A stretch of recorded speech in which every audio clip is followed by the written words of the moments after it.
Hello, my name is Alexis Bloodsworth, and I am a second-year law student at Penn State Law. I am currently with the Banglona Lab for Gender and Economic Equity, and for one of the lab's projects, Witnesses to Herstory, we are capturing the personal experiences of women during a transformative era in the United States. Today, I have the privilege of welcoming Jane Rinard, who's agreed to share her story as part of our project. She is a retired consultant and businesswoman and a current volunteer for the Harris campaign. So thank you, Jane, for joining me. I'm really looking forward to speaking with you today. Likewise. So we'll go ahead and get started with your childhood. So I know that you were born in 1954. Where were you born? I was born in Joliet, Illinois. Do you have any siblings? I have two deceased brothers and two living sisters. And where do you fall in the line of siblings? I'm the fourth of five. Did both of your parents work outside of the home? Only my father. What did he do? My father sold steel for U.S. Steel for over 40 years. So both of your parents maintained those roles throughout your childhood? Yes. How were the household responsibilities divided between your parents? Oh, pretty traditionally in the 50s. My father worked and my mother did all the household stuff.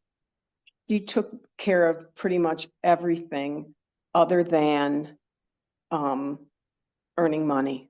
And she inside, outside the house, financial stuff. And that's how it was divided. So she would take care of the financial stuff, you said? Yes, absolutely.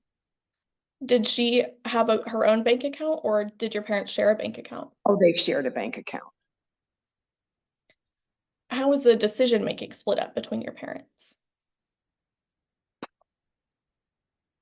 That's a little hazy to me. I don't know for sure, but I think my mother probably made most of the day-to-day decisions.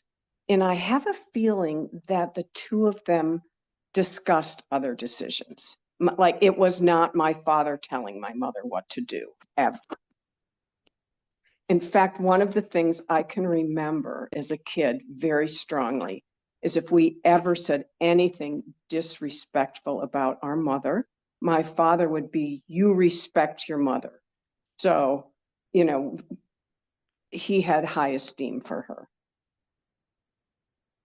How are the household responsibilities or chores divided between you and your sisters and your brothers? I generally remember my brothers were the older two. So they did, the grass cutting and all that stuff. And I don't remember that we had many chores until we were older. Like when we were old enough and my brothers were out of the house, I cut, my sister and I cut the grass and did all that other stuff. But my mom did most of the housework for the most part. Do you remember if your parents had any specific expectations of you and your sisters because you were girls that were different than the expectations that they had for your older brothers? I don't really. I think, our family was very sports oriented and, the girls played sports just like the boys. School expectations were pretty much the same. I don't ever remember like my parents expecting us to be like girly girls. So, and, the idea of like going to college, for instance, that was, equally available to the boys and the girls. So you mentioned that the girls played sports just like the boys did. So all three of you, you and your two sisters, all played sports? My youngest sister is handicapped, so she did not play sports. But my older sister was a fantastic athlete, and she was a tomboy without a doubt. I was sort of a tomboy, but not as much as her. I mean, she could, it was, we just expected we would play with the boys. What sports did she play? She was baseball, basketball. Um, we were both competitive swimmers. So I think probably swimming would have been our biggest thing. So you started elementary school in 1960, correct? Yes, Okay. And did you attend a private or a public school? attended St. Paul the Apostle Catholic School. So that would have been private. Private, yes. Okay. Was there a dress code? Yes, we wore uniforms. What was the uniform that you had to wear?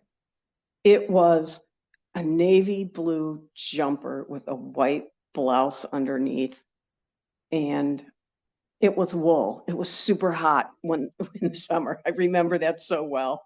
Or I should, like in the tail end of the school year. Yeah. What did the boys wear? The boys wore blacks and I think a blue, cotton shirt, woven, not knit. And they had to wear some kind of tie. Did the girls wear skirts or pants? Oh, skirts. And how did you feel about that? Did you have any feelings about the dress code? It was just expected. I never thought about it one way or the other. And were your teachers mostly men or women? Oh, mostly all women. When I was like in maybe sixth, seventh, eighth grade, men started entering the teaching profession to avoid going to Vietnam. That's the first time I remember having male teachers. And that would have been around 1965, 60, 66? 66, 67, 68. Okay. So in 1968, you started high school, correct? Yes. Okay. Mhm. So was that at a private school as well? Oh, yes. St. Francis Academy, Uh, Catholic all-girls school. and was there a dress code there? Oh, yes. We wore uniforms. We had skirts, white shirts, and blazers. And And go I ahead, was going to sorry. say, the skirt had to be a certain length and, the whole thing. And they were ugly. They were the ugliest outfits you could possibly imagine. So did you notice any of your feelings change towards the uniform once you got to high school? Yeah. I thought it was great to wear uniforms. You never had to think about what you were wearing. It was all girls, so we didn't really care what we looked like. So I was really happy with it. We could, spend our money on, clothes for other stuff, not worrying about going to school. It was mindless. It was great. How did you feel about being split up from the boys at school? I think I liked it. Um, we sort of like could run our own show that way, and I felt that. So I would say that the teachers at St. Francis were about half nuns and half lay. We had some men, not too many. And I think that we were very much encouraged to like run things, take leadership roles. And I don't know what that would have been like had I gone to a co-ed high school. When you say leadership roles, what are you referring to? Oh, things like, student government, running the various clubs. We were able to, there weren't there weren't extramural sports then for women. So we had lots of like intramural and class related stuff. So, we were able to do a lot of things that I don't know that we would have been doing in co-ed schools. What do you mean by extramural? Like school versus school, like how, yeah, Okay. I guess the word would be intramural now, intramural, yes. So there were no sports that women competed in where we like competed against other schools. Did the boys have those extramural sports Oh, available? absolutely. Absolutely. It was like football mania. How did you feel about that? Um, well, we were still swimming competitively and we did it through the YMCA. So I guess we didn't even think about the fact that we might, it never really entered my mind. I mean, this was pre-Title IX. So it was just kind of expected that, you know, women, girls, I should say, at that time, weren't going to have all those privileges. Do you know if any of your friends at school wanted to play sports for the school, like extramural sports? I, I don't know. And I think we just never assumed it would happen. So I don't ever remember talking about it, to be honest with you. And I felt like, and my close friends who were like swimmers like me, we had this sort of sports competition with other YMCA's and other teams. It just wasn't through the school. So, I kind of felt perhaps that I already had it. Do you know if there were any classes that were offered to the boys in their side of the school that were not offered to the girls? Well, they were two completely separate buildings that were several miles apart. I know for sure we like, at our school, we didn't have like shop class and the boys did. They had Russian language, which we did not have. And I'm sure that their gym classes were a lot different than ours were. But other than that, I can't think of anything. Were there any classes that the girls were required to take? Um, well, we had, a set curriculum and, so classes were divided up into like, your normal track, honors track. And so based on what track you were on, sort of determine what classes you would take. And, so I don't, if you're like, did we have to take home ec? I was in the honors track and we actually weren't even allowed to take home ec. That was like, and we weren't allowed to take typing, which, in retrospect, it's like, it would have been really nice to know how to type. But, so that was my view, that we kind of like, we were taking physics and stuff. We weren't taking home ec and bookkeeping and stuff like that. Were like for those types of classes like physics or sciences or maths, were those professors men or women? They were women. In fact, most of them were nuns, actually. Did you like to read while you were in high school? Oh, absolutely. Yeah. What did you usually read? Well, I read all the required stuff. Um, I mean, I still remember my favorite book by far, To Kill a Mockingbird. And you know what? I honestly said, I mean, I read a bunch of novels. What they were, I don't remember anymore. Why was To Kill a Mockingbird your favorite? Oh, just,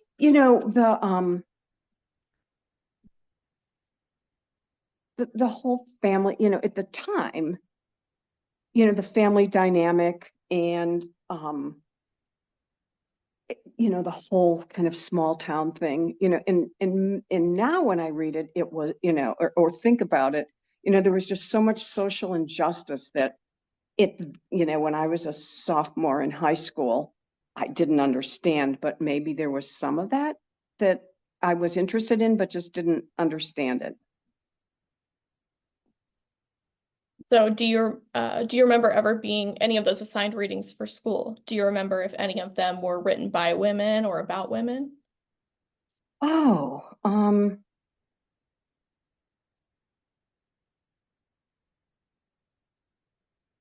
I don't think so. You know what? Absolutely. You know what? Actually, I lied. I remember reading Pride and Prejudice. That was assigned to you for school? Yes, it was. Did you like that book? Uh, Absolutely. You know, it was, and that was actually our school play one year, because I mean, we just thought that was just such a great story. What about magazines? Did you ever read magazines when you were Oh, 17 magazine, without a doubt, Glamour magazine. Yeah. Um, and I would like at our school library, I would read like Newsweek or Time, but we didn't have it at home. the 17 and Glamour? What were those usually about? What did those have in Oh, them?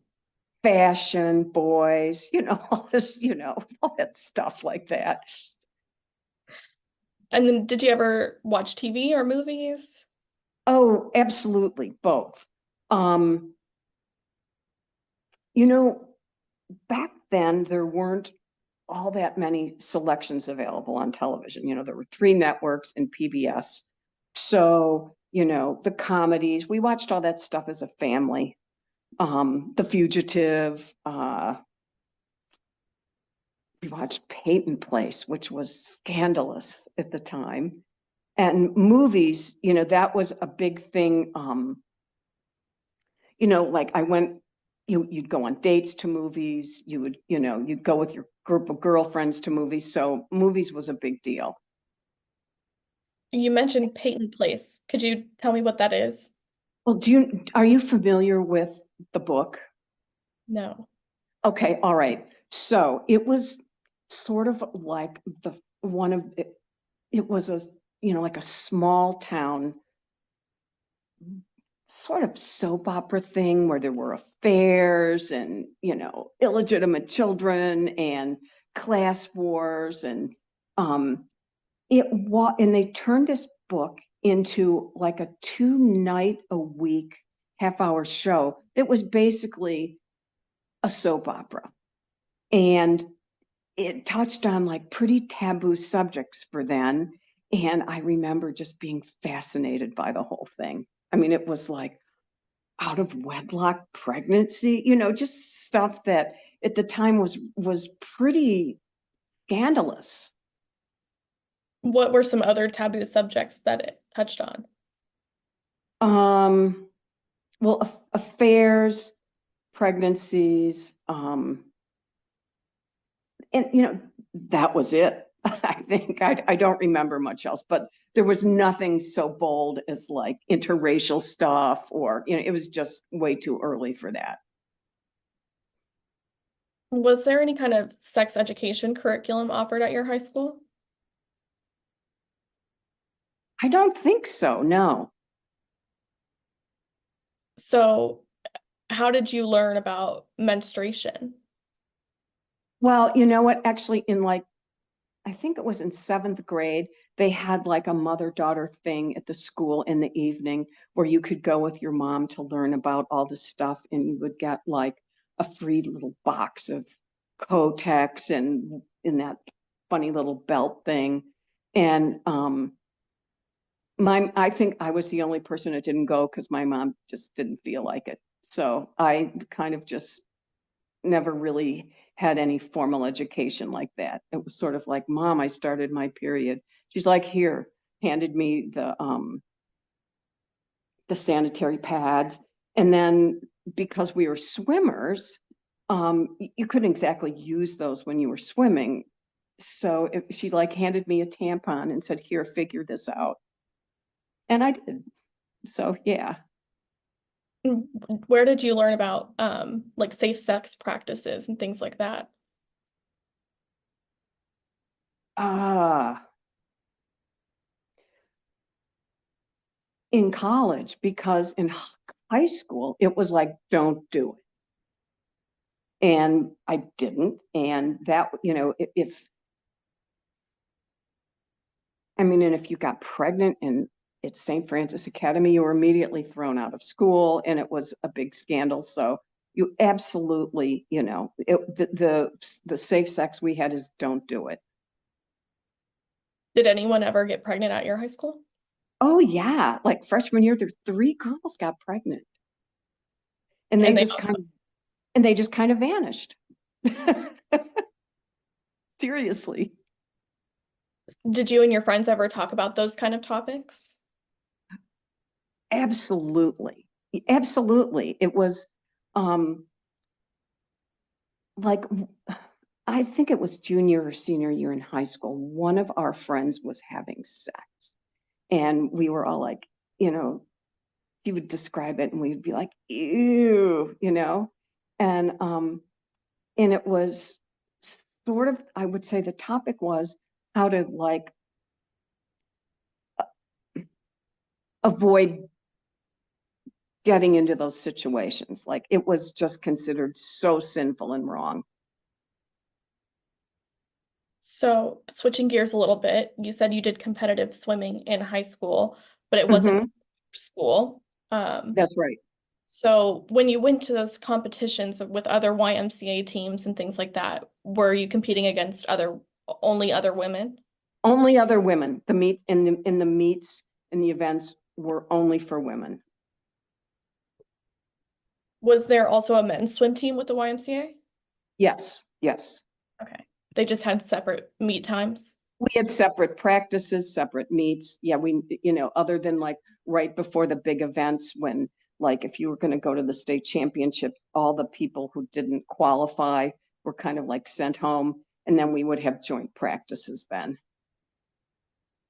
Did you ever, since you guys were all separate, both teams were separate, did you ever notice any differences between the treatment that the men's team got or the women's team got? No, I didn't. I mean, they didn't get any extra equipment or, they didn't have longer practice times than us. So no, I really never noticed any differences. What did you wear for competitions? Um, just a tank suit. Yeah, we didn't have any fancy stuff like they do today. It was just, you run down and get your Speedo and that was it. And what did the men's team wear? Speedos.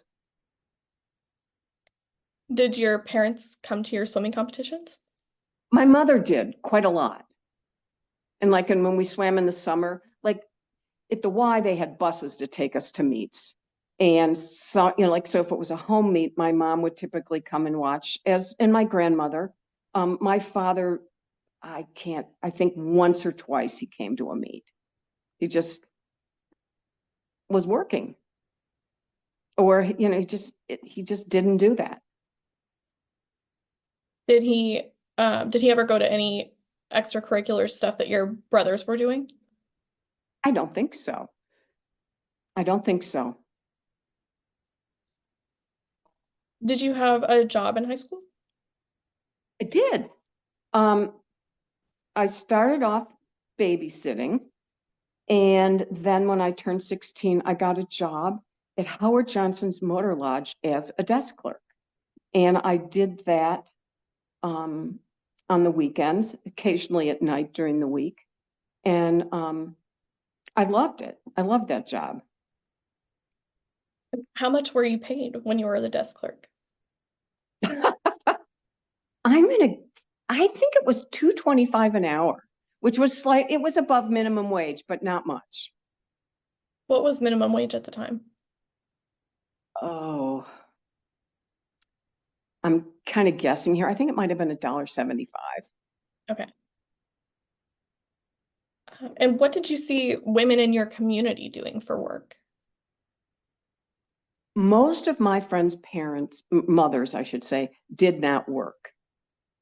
I would say that like the large majority, women did not work. I had some friends whose moms were teachers, nurse. One girl in my high school, in grade school, her mother was a doctor, and that was really strange. Did you ever? Sorry, go ahead.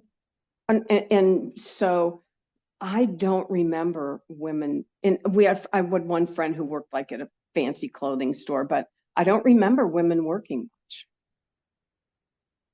What about on TV? What did you see women doing on TV? Uh, Teachers, Marlo Thomas and that girl. I don't remember what she did for a living, but she was a career girl and she was a rebel. Mary Tyler Moore, working for the news station. Nurses, Dr. Welby's nurse. And other than that, I don't remember. Did you know what you wanted to do while you were in high school? No, I had no idea. But you said earlier you were expected to go to college, correct? I don't know that we were expected to. It's that it was available to us.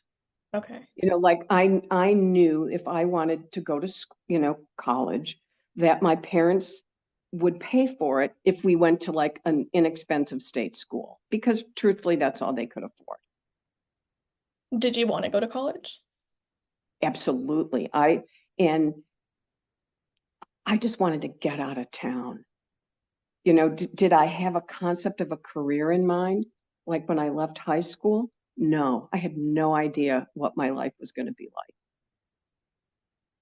So you graduated high school in 1972, correct? Yep. Okay. And you started college the same year? Yes. Where did you go to college? University of Illinois in Okay. Champaign, And a how big far? school. It was about a 2-hour drive from my home. Did you live in a dorm? I lived in a dorm for freshman, sophomore year, and then apartments junior, senior year. Was your dorm co-ed?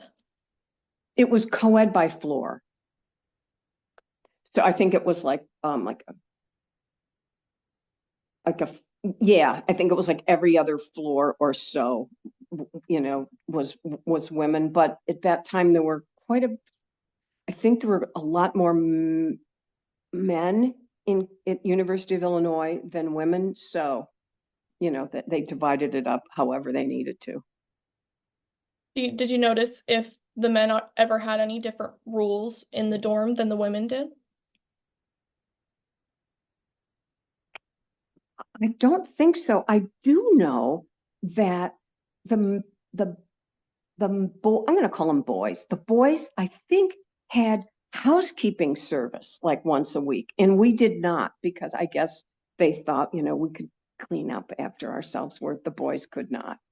So And how did you feel about that? I just thought, well, I didn't. I mean, it was like, it made sense to me at the time. So 1972 is the year that Title IX was passed. That's Did right. did you and your friends ever talk about that? Yes.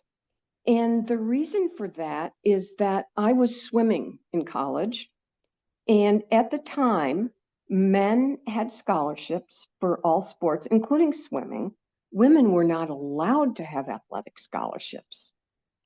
And finally, my senior year, which would have been 1975, 1976, women were allowed to have athletic scholarships. So 4 years after Title IX was passed. Yeah, I think they were like working through the logistics and stuff. Yeah. So did you end up having a scholarship your senior year? No, because I didn't swim my senior year. I don't think I was good enough anyway, to be honest with you. But I was getting ready to take the CPA exam, and swimming I just didn't have time for it. Did you notice Title IX's effects in any other area of college? No, I did not. And at the time, to be honest with you, it really wasn't this big glorious thing that happened. Like, I don't ever remember like this, big celebration that Title IX had passed or anything. And I don't know whether it was because I was unaware or whether it just kind of happened.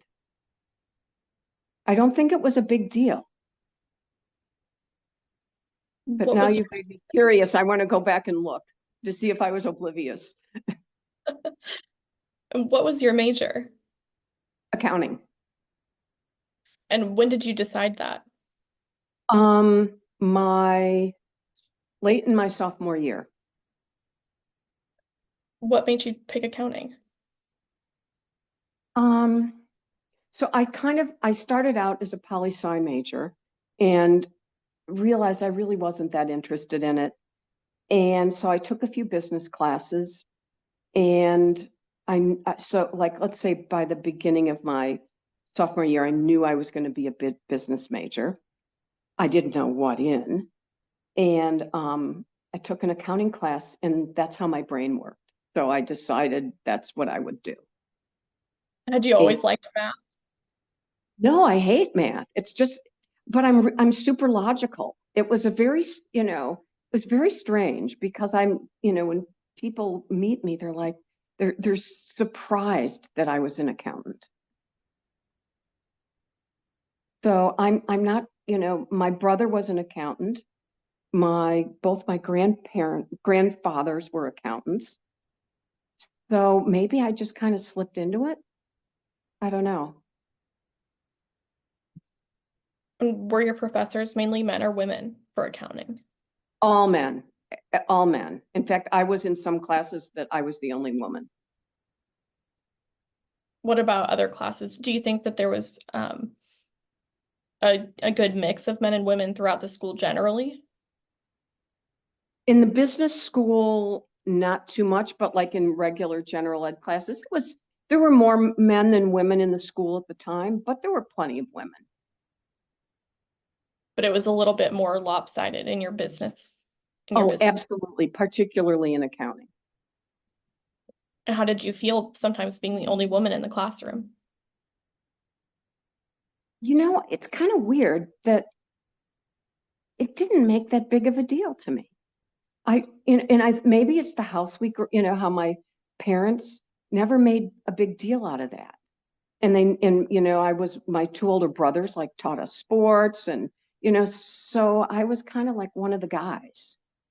I do remember like, I don't mean to brag here, but I will. It was in a tax accounting class and I was the only woman and I consistently got like the highest grades on exams and not by a little bit, but by a lot. And these guys in the beginning were like kind of nasty about nothing terrible. I mean, but maybe a little resentful. And then they decided they wanted to study with me. So, it was like, okay. So how did they know what grades you were getting? Um, I don't remember, but I certainly didn't tell them or go bragging about it. You said I, that they were kind of resentful. How can you give me some examples about that? oh, just like making remarks, like, and I was a really serious student, like once I discovered my major. So I think it was more over, like she's an overachiever and she's wrecking the curve and all that kind of stuff. But they were never nasty about it. I was never belittled or teased or anything like that I remember. Did you end up studying with them? We did have study groups, yeah. But I would say I probably studied with women more. We kind of had to, stick together a little bit. With the other women in the business school, you mean? Mm-hmm. Okay. Did you ever have a job in college during the school year or during the summer? Yes, I always had summer jobs.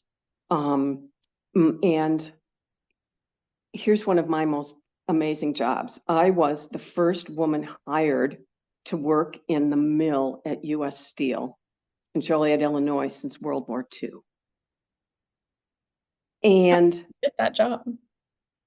well, my friend's boyfriend, so if your well, at that time your dads worked for US Steel, they would give priority to their children to get jobs in the mill in the summer, college kids, because you made tons of money and it helped you to pay for your college. So my friend's boyfriend got this job, and I said, oh, I should do that. My dad works for US Steel. And so if you worked in the factory versus in the office, you got paid more. And I'm like, I want to work in the factory. And it truthfully had nothing to do with trying to be a pioneer or anything. I just wanted the money. And so I asked my dad to call down there and get me in. And my parents had no idea that I was going to go for a factory job. And I did. And this was like right when sort of quotas and stuff were coming and they needed to find women. So they were happy to hire me. The work was, in their biggest concern was finding a place for, a 20-year-old woman where I would be. It was dangerous work. So they wanted me to be safe and they didn't want me in a place where I was going to be harassed. So I worked in a machine shop where they were mostly older men who were skilled tradesmen. And initially there was a lot of snottiness, resentment, a few nasty things happened. But after they realized I was going to work hard and do my job, they were all really respectful and nice to me. Do you have any examples of the resentment or snottiness that they gave you at first? Oh, yeah, I've got one in particular. There was one man in particular who was really did not want me there. And my first job there was the janitor. So, I had to clean the bathrooms and stuff in our part of the plant. And they were filthy. I mean, and the janitors before, they didn't quite have like the standards of cleanliness like I had. Like I was ordering Windex and stuff. And so I think they realized like, wow, this is really nice. She's doing a good job. And this guy, like I had a schedule, they knew like late morning, I would go in to clean the bathrooms. And this guy would go in right before me, and pardon my grossness here, but he would take a dump and not flush the toilet. I kid you not. And so I told one of the other guys, and Matt, they were like older, probably in their, 40s or 50s at the time. They were furious and they like really gave it to that guy. And it's, so they protected me. And why do you think that guy was acting like that? I have no idea. I mean, I don't know. He was just a bad guy overall. I mean, he was a jerk. And the rest of the men, they teased me a little bit and stuff, but they were, they were very protective of me. And frankly, at that time, I needed it. I mean, it was like there would be, so we were in like a machine shop. We weren't like actually in the mill. And there'd be like groups of guys that would come over during lunch hour to our shop and say, where's the girl that's working here? And they would like, like try to find me. And they would like, I can remember one time a bunch of them were swearing and stuff. And the guys who I worked with said, watch your language. There's a lady working here. So, it was a very mixed bag. So you said that the factory jobs would make more money than the office jobs. Why do you think that was? I'm union. That was a union job. Did you see any other women working in the machine shop while you were there? Oh, there were like 40 people there. Never. The only women I remember seeing was the plant. They had a plant nurse on staff. That was the only other woman I ever saw. And there were some women in the office, which I'd only gone to once, like when they were hiring me. But no, there were no women. And can you remind me what year this was that you got hired there? It would have been 1974. And your father, you mentioned that he was involved with helping you get the job, but he thought you were going to be going to the office. So how did your parents feel how did they react when you got the factory job? I think they were proud of me. So as more and more people go on vacation in the summer, so we were basically filling in for people going on vacation. when there would be an opening available, you would step up the food chain and you could get a better paying job. So the next job after janitor is low man on the totem pole. So when more people went on vacation, I got to step up to the next rung. And I was a crane hooker. And that person like would walk underneath an overhead crane and like hook loads up with these big metal loops and direct them around the shop. And but the name they used for the position, like on your time card and stuff, was hooker. And I remember going home and telling my mother, Mom, I got a promotion today. I'm a hooker. And she was like, oh my God. And so she's, baffled. And then I explained what it was. And she thought it was hilarious. And I think she was proud of me too. My parents were good with it. And so I you think they mentioned, were happy I was trying to earn money and, not burden them.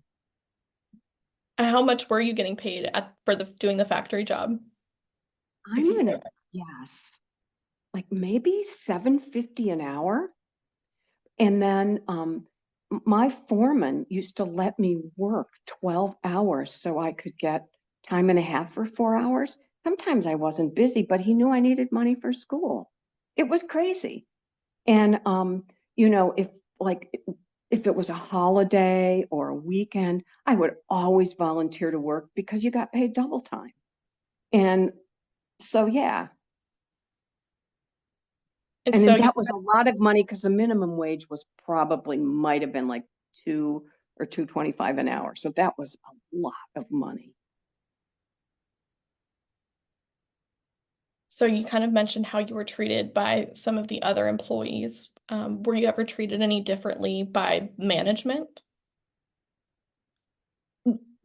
So the management in our shop was a foreman, and he was very paternal towards me in that his biggest goal was to make sure I made it through the summer without getting hurt. That was his biggest thing. And so, according to union rules, you had, on time, you got to go take a shower after your shift was over there. Well, clearly I couldn't go into the men's locker room. And there was no place. So he had his own personal shower in his office and he let me use it. But, they were very accommodating. So how did you feel overall to be the first woman that had been hired since World War II? I I thought it was kind of cool. But did I have this sort of feeling about like I'm a liberated woman and women's rights? No, I just thought it was kind of humorous, actually. Like I never meant to do it, but it happened. So And so you worked there for just one summer in just college. one summer. Um, and then the summer after that, I think I could have gone back, but I had to go to summer school so I could finish in 4 years. So other jobs I had, I was a desk clerk at a hotel at school. Um, I what else did I do in the summer? Um, one summer I worked for a landscaping company, like cutting grass. Um, I don't, yeah, so I think that's about it for summer jobs. So kind of continuing on with your work experiences, what was your first job when you graduated from college in 1976? I was an auditor with Arthur Anderson and Company, which at the time, I went to Chicago to work for them, and they were like the premier international CPA firm. And I was absolutely overwhelmed. I was completely unprepared. Why do you say that? Um, I didn't really understand what office politics were. Um, I I just didn't, I was just kind of in a fog. I just didn't get it. And I did fine. I did okay. But like moving from, my parents' house to dorms to like my own apartment in Chicago, it was daunting. but I was trying to be brave, and, I survived it, and, I'm really happy I did it, but, um, it was a huge transition. What was the interview process like for getting that job? They were like, so I interviewed with like 5 of the big CPA firms. You'd either take the train or fly up to Chicago for your interview, and you would interview with like 2 people who were a couple of years further along in your career. You would interview with a manager, you would interview with somebody from HR, and then you would have an interview with a partner. And they would take you to lunch as well. And we drank at lunch. I remember that. That was kind of expected. But it was probably like a 5-hour day. And then, but before they invited you up there, you had interviews on campus. So you did pass the initial screening, and then you went up to the firm. And were your interviewers mainly men or women? I think they were all men, but I don't remember, to be honest with you. Did you ever see any other women working at the firm with you? You mean when I was actually there, like Yeah. working? Oh, yeah, absolutely. Yeah, there were, so in the pecking order is, I remember there were no women partners. There might have been a few women managers, which were like, partners were like first tier, managers second tier, senior accountants third tier, and auditors or assistants were, the lowest tier. There were probably 20 to 30% of the lowest tier were women. Um, the senior accountants, maybe 15 to 20%, and then managers, very, very few, partners, none. Did you ever want to work your way up to being a manager or partner? When I first started, I thought I did, but, because that's what they sort of ingrain in you, that's the pinnacle of success. But, when you're going through your training period, they say, look around the room. In 10 years, one of you might be left. The rest of you will have gone elsewhere. So I had friends that really, really wanted to be partners, and they did everything they could to get there. I did not. I didn't quite have a career mindset yet. It was like, I went through school, was a great student, but once my career came along, it's like, I couldn't quite grasp what it meant. And those friends that you mentioned, were those women friends? They were women friends, yes. Did they ever end up making it to partner?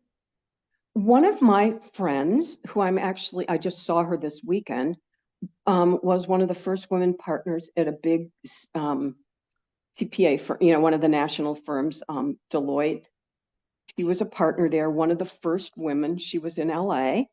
And I mean, she is truly one of the most brilliant women I know, but she wasn't, once you become partner, part of your job is to become a marketer and try to bring in business. She wasn't that good at it. So after 4 or 5 years, they kind of like said, maybe you should go somewhere else. And she did. And she actually became like the number 2 person at a huge retirement firm. I mean, she was like very, was super, super successful. And the best thing they did was get her out of there. So yeah. And How, I think it may have had something to do with, she had a child. so when you say that, you mean Deloitte getting her out of there was because she had a child? I don't know that for sure. I don't know that for sure, but I can remember, personally, her having, if she didn't have childcare and she had a big meeting as a partner, what did she do? It was a really big dilemma then. Do you remember what she did do? Well, I can remember one time, she very embarrassingly told me that they had a gardener And she just said, I don't know what to do. And he called her, his sister up, and the sister babysat for her kid. And she didn't even know this woman, but she was desperate, and everything worked fine. And I mean, she was a very responsible, loving parent, but that's how things were then. So you were with Arthur Anderson for how long? For 2 years. And then I decided to get out of Chicago. I moved to San Diego, and I worked for Price Waterhouse there for a year. And And then I went into what they called private industry, just worked for companies after that. that was in 1978 that you moved to San Diego? Yeah. And so you got your MBA while you were in San Diego, correct? Yes, I got my MBA, I think, in 1985. And I did it, part-time in the evening for 2 semesters.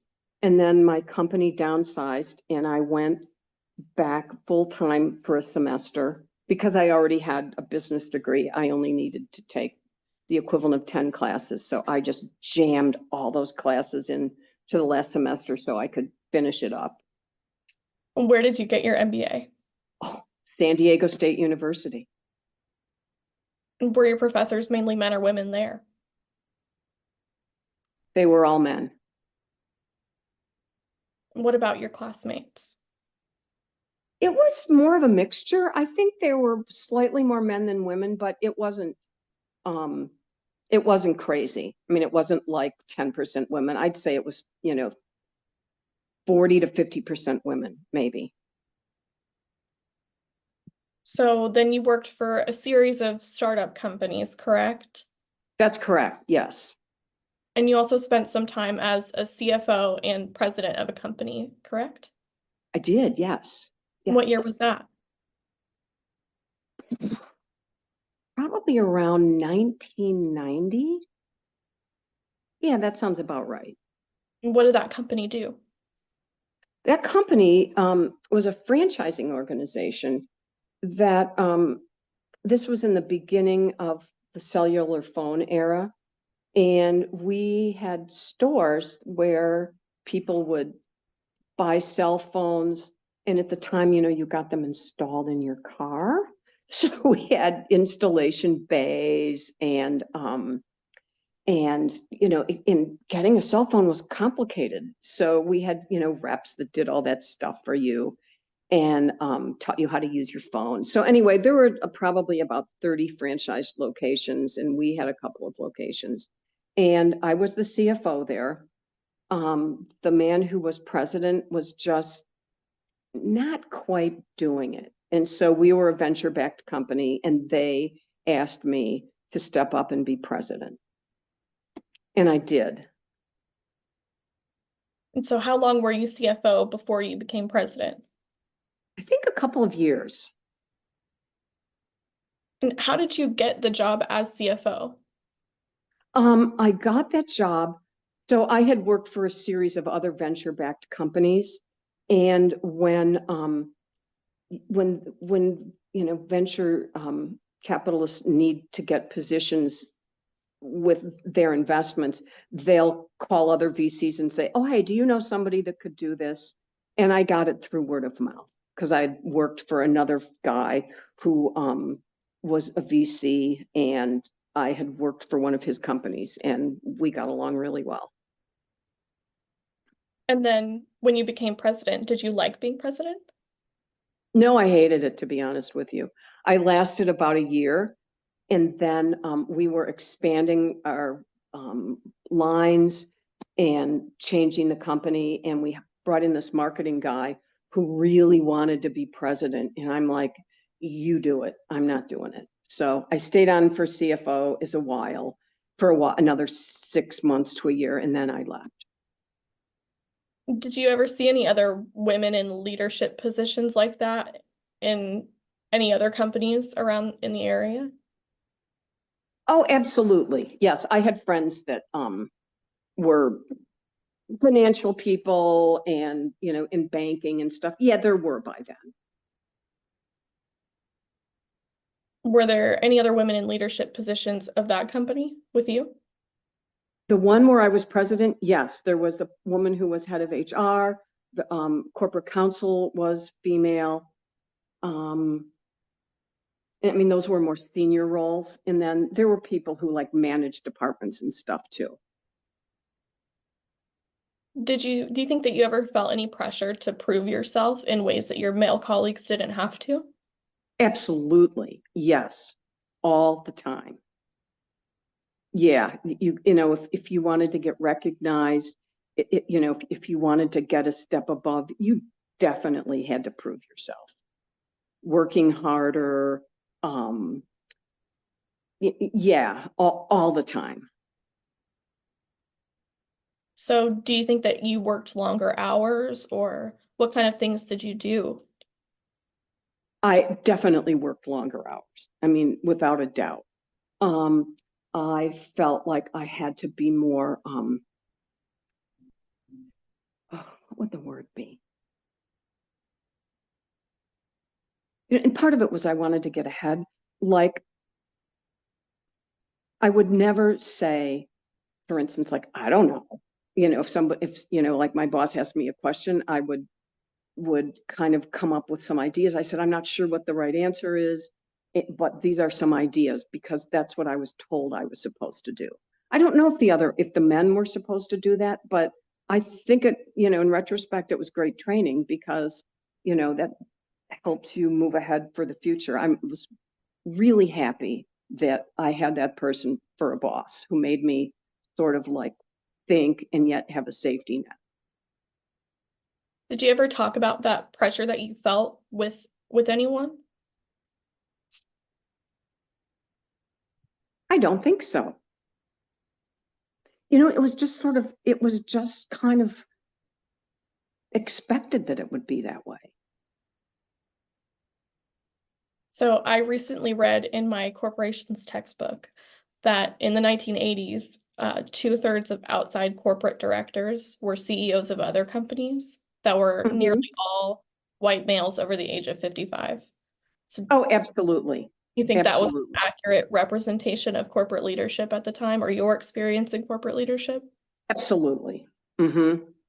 I mean, in startups, the age would have been a little bit lower, but like at board level stuff at the companies I worked for, I don't ever remember a woman being on the board. I was always like as CFO or president, I was always in board meetings and I was typically the only woman.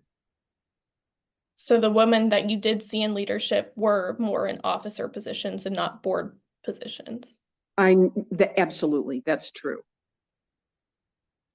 And how did you feel about that? How did you feel being the only woman in board meetings or on the board in most cases? It was just the way it was. It never bothered me, I have to say. I mean, and there was an element of being like alpha female, I'll be honest about that. And so that was kind of cool. And And go ahead, sorry.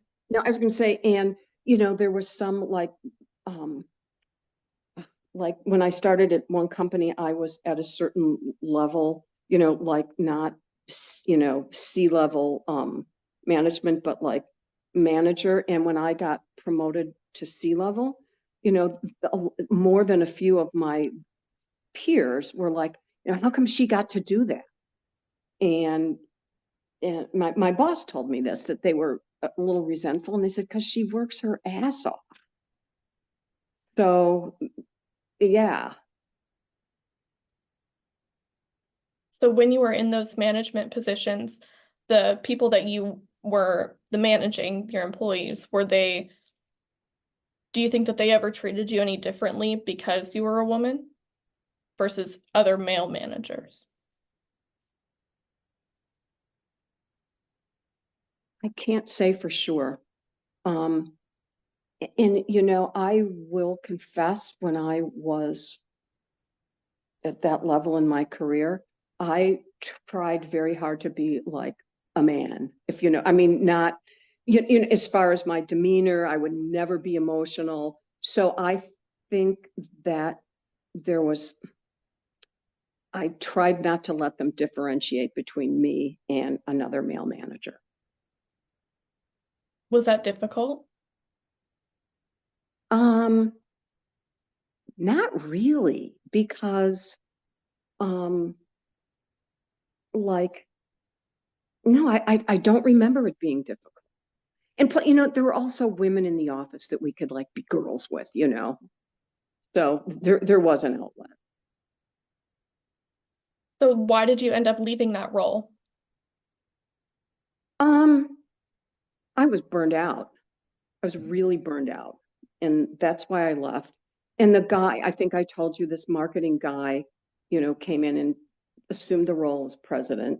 And the board actually wanted me, but I didn't want to do it. So I said, nope, not doing it. And I think there was an element of him perhaps wanting me gone. And so we came to an understanding and I left. And I When you was say happy to go. I was happy to go. when you say there was an element of maybe him wanting you gone, what makes you say that? Um, just that he was very hard on me. That I think because I had been president and then he stepped up and stepped back down, that was an uncomfortable situation for him. And I get that. So what kind of agreement did you come to? Oh, all I wanted was a severance package so I could go travel. I'll admit it. And I did. Where did you travel to? I took a 3-month trip to Europe and rode my bike around. Wow. It was What really fun. what countries in Europe did you go to? Sweden, Denmark, France, and the UK. Awesome. It was cool. And then so when you came back to the United States, did you get another job? I did. Trying to think. I took, I mean, this is interesting. I took a job. It was like the first thing that was offered to me. And it was totally a stupid job to take. I was way overqualified and I didn't have the confidence to like wait for the right job. So I took a job as a plant controller. It was miserable. And like about 4 months later, my venture capital crew said, "Oh, we've got this job we think you should take." So that's kind of how that happened. And so what was the job that you ended up taking from them? Actually, no, I was mistaken. That's not how it happened. Um, After that, I got home and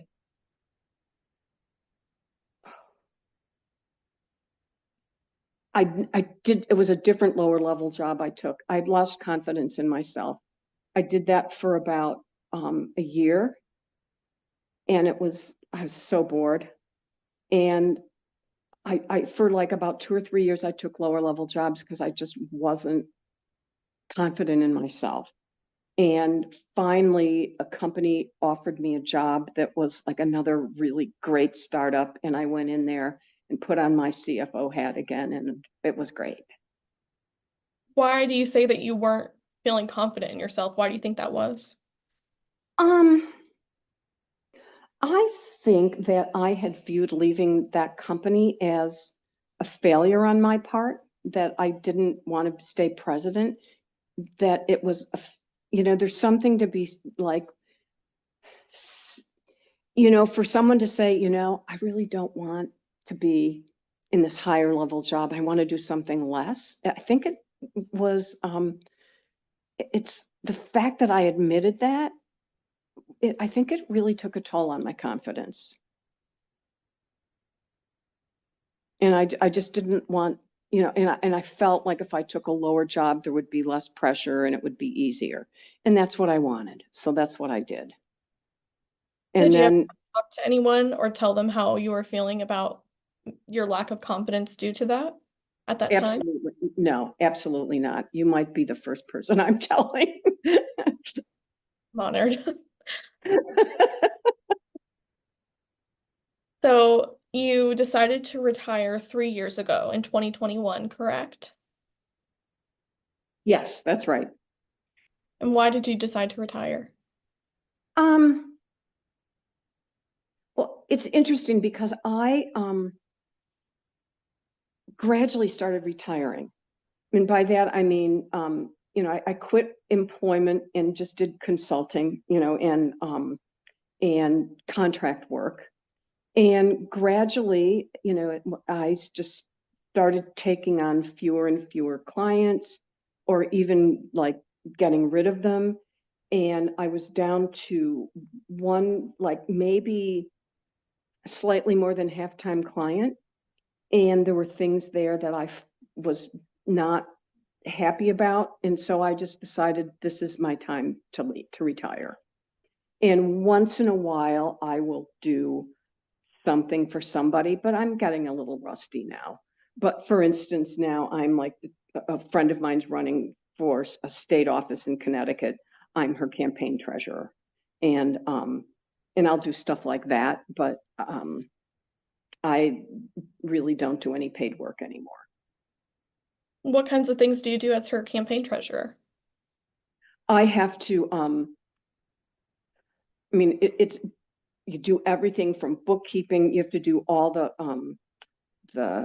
state filings. You have to make sure that every expenditure is like absolutely to the letter of the law. In Connecticut, they have a program where the state will finance your campaign if you can meet certain standards and prove it. I was responsible for doing all that, like raising money in a certain way, reporting it in a certain way. So it's a little more complicated than you might expect. It's actually interesting to like try to stay within the boundaries. Do you enjoy it? I really like it.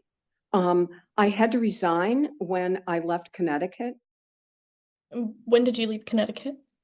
in August of this year. So And I'm like 2 months into living in State College. why did you make the move to State College? My husband's work. So he got a job here and I came with him. And so you've been doing some volunteer work here as well, correct? Yes, I'm doing stuff with the Dems, and I'm going to be busy this weekend. Um, and that's really about it right now. I'm, just trying to like get situated here. And one other thing that we didn't talk about is that, so I got married in 1995, and we were living in San Diego together, and I kept my career well, but my husband is an engineer and he loves bicycles. So we ended up spending the next 20 years like moving every 6 or 7 years to a new bike company. So we moved to Madison, Wisconsin, then to Toronto, then to Connecticut, now here. And, that took its toll on my career without a doubt, but I didn't really care. I was kind of done with it, to be honest with you. So you got married in 1995 in San Diego, Mhm. and then the In next San place you Diego. moved to was Madison in 2001. okay. And so you would have to get a new job every time you guys moved, Mhm, correct? mhm. And so when you say it kind of took a toll on your career, can you explain that a little bit more? Well, well, when I moved to Wisconsin, it was really, it was like stepping back in time 10 years. Like women did not get the respect in the workplace like I felt I got in California. And I think there was perhaps a style difference where in California people are much brasher and perhaps outspoken. That didn't go over so well in Wisconsin. And I don't know if that was just sort of like how everyone was there, or whether it was because I was a female and brash and outspoken. So I left that job, or actually, no, I was let go from that job. It was just like a really bad fit after maybe a year. And I never took a full-time job again after that. I mean, and I kind of like the freedom of not working full-time. or if I did work full time, that, it always felt really fluid. So you mentioned that you thought that maybe there was less respect given to women in Wisconsin than what you felt in California. Do you have any examples? Um, there was very much more a bro culture there. Um, as far as like the guys would go out and drink and, the golf thing, it did not kind of feel that I had the same level of respect and as I did in California, and I can't quite put my finger on it. Did you ever get invited to go drink with them or play golf with them? I don't think so. Golf never, thank God. Um, and the drinking, it was just, I didn't, that part of my life was over. So I don't know whether I was never invited or if I declined. I just can't remember. What kinds of things would you normally wear to work? Um, when I first started my career, like, in public accounting, we didn't know what to wear. We had no examples. Um, so we used to like, we wore, like, we laugh today and say we wore this, like the ugliest, stupidest clothes, like polyester suits and stuff. And then it finally sort of, it became more clear what women should be wearing.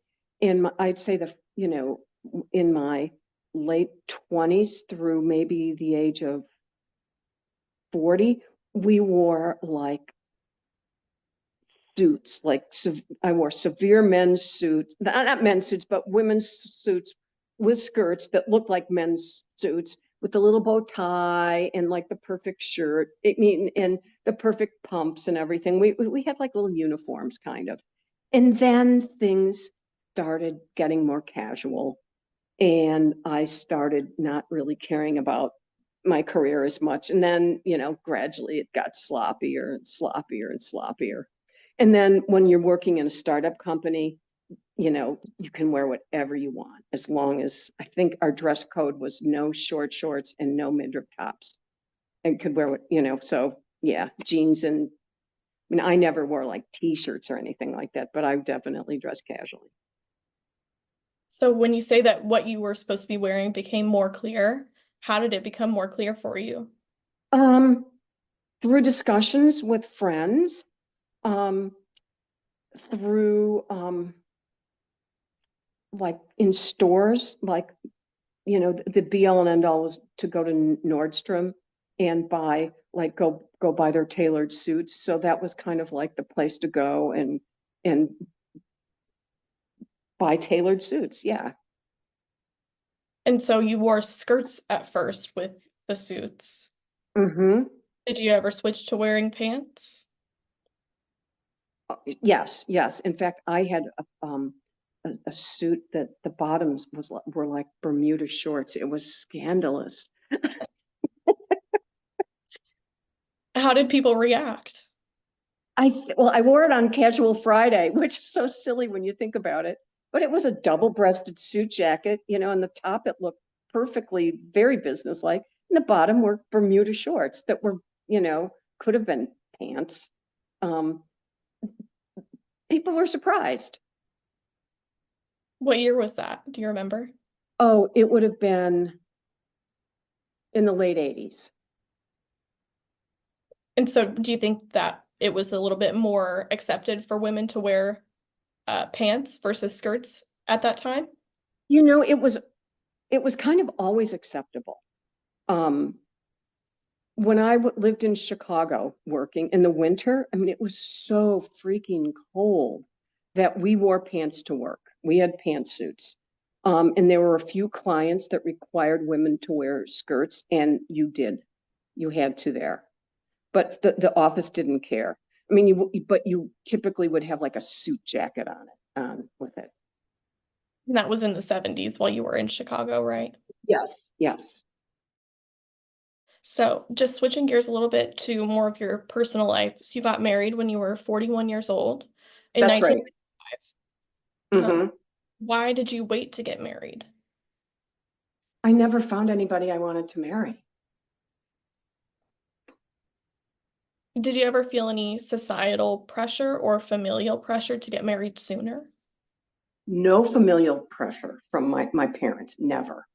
Um, there was this sort of pressure, like, my brothers and sister had all married their high school sweetheart. They had kids, so um, there was sort of a feeling like something was missing at the holidays, like you'd show up by yourself and, um, no kids and stuff. So there was, maybe it was pressure I put on myself, but my mother never, ever, ever. Societal pressure, yes. As your friends were getting married, it was like if you, if you didn't have a date for something, you know, it was like, could you go? Could you go as a single woman by yourself? Um, and so it was it was lonely sometimes. However, I always had a lot of girlfriends and we did a lot of stuff together. And about that, when I was in my mid to late 30s, I discovered bike racing, which is a very male dominated sport. And so I had tons of guy friends and I had women friends as well. But there was never this pressure in this group of people that you needed to have a partner or a husband or a boyfriend. You could just show up, which was great. And how did you meet your husband? On a bicycle. Was I it met with him, that I group? met him on a training ride, and it was love at first sight for me, without a doubt. So did And you change your last name when you two got married? I did. And I did it because he wanted me to. So was that a conversation that you and your husband had? Yeah. Hmm. And it, everybody in my family had changed their name. Well, my mother, my sister, most of my friends had. So it wasn't that big of a deal. And, now I know lots of women my age who did not change their name. And, but I did because he wanted to. He was quite traditional at the time. He's not anymore. Um, so how would you say the decision making was split up between you and your husband? Mm, I would say that we're pretty equal, but so I'm 10 years older than my husband. And I think because when we met, I was, out in the world a little bit longer and stuff, that I kind of took the reins of most stuff. I'll admit it. It's not as true anymore. And I think we are really quite well balanced at when we make decisions. And how about the household responsibilities? I know both of you were working, and how is that household responsibility split up? When both of us were working, it was pretty evenly split. And now that I'm not working, I do a lot more of the housework and I do more of the cooking, and I'm totally fine with it. Like, he's tired at the end of the day. But he still does stuff. And if there's certain chores that I need help with, you know, hanging pictures or something like that, we do it together and it's great. We have very, a fairly clear division of duties. Like, he takes care of all our bikes. I do most of the housework. I um, do all the financial stuff because that's what my background is. So it's fairly clear, but I don't feel like he bosses me around and says, the floor is not clean. And he's just not that way. And do you guys have children? No, Did you ever want to have children? no, it never crossed my mind that I would have children. And, maybe after we were married, and even today, I occasionally say, I wonder what it would be like to have kids, but I can't envision it. And I like children. I like, have my friends' kids. Welcome them into my house. I would invite them for the weekend and stuff, but I never envisioned having kids of my own. Did you ever feel any societal pressure from from not having kids? I never felt pressure from my mother ever. And my immediate family, no. But there's always, there's this subtle pressure, like, they don't say, do you have children, but how old are your children? Or where do your children live? So there's just sort of this idea that you have kids. And yeah. So I started off this interview describing you as a retired consultant and businesswoman and a current volunteer with the Harris campaign. How would you Mhm. describe yourself? Oh, I would, I am a volunteer, but obviously that's going to end soon. And I've been volunteered with Democratic politics for the last 6 years. And when I was in Connecticut, very heavily involved, like almost maybe a half-time job. And other than that, I'm very active sports-wise. I still ride my bike, 10 to 12 hours a week. I am a traveler. I love adventure. And yeah, I think that, you got it half right, 2/3 right. And so looking back on all that we've talked about today and all that you've experienced and achieved, what makes you most proud of your younger self? My younger self. Um, I we didn't even discuss this, but when I was bike racing, I won many national championships, and I worked really hard at it, and I'm really proud of that. I mean, I was very disciplined and did all the stuff I needed to do to accomplish it. So I think I'm really proud of that. Um, and I'm very proud of the work I've done with the Democrats. My career was all fine and good, but I can't really say that it ever brought me a ton of satisfaction. I mean, running that company, that was really cool, but it doesn't define me at all.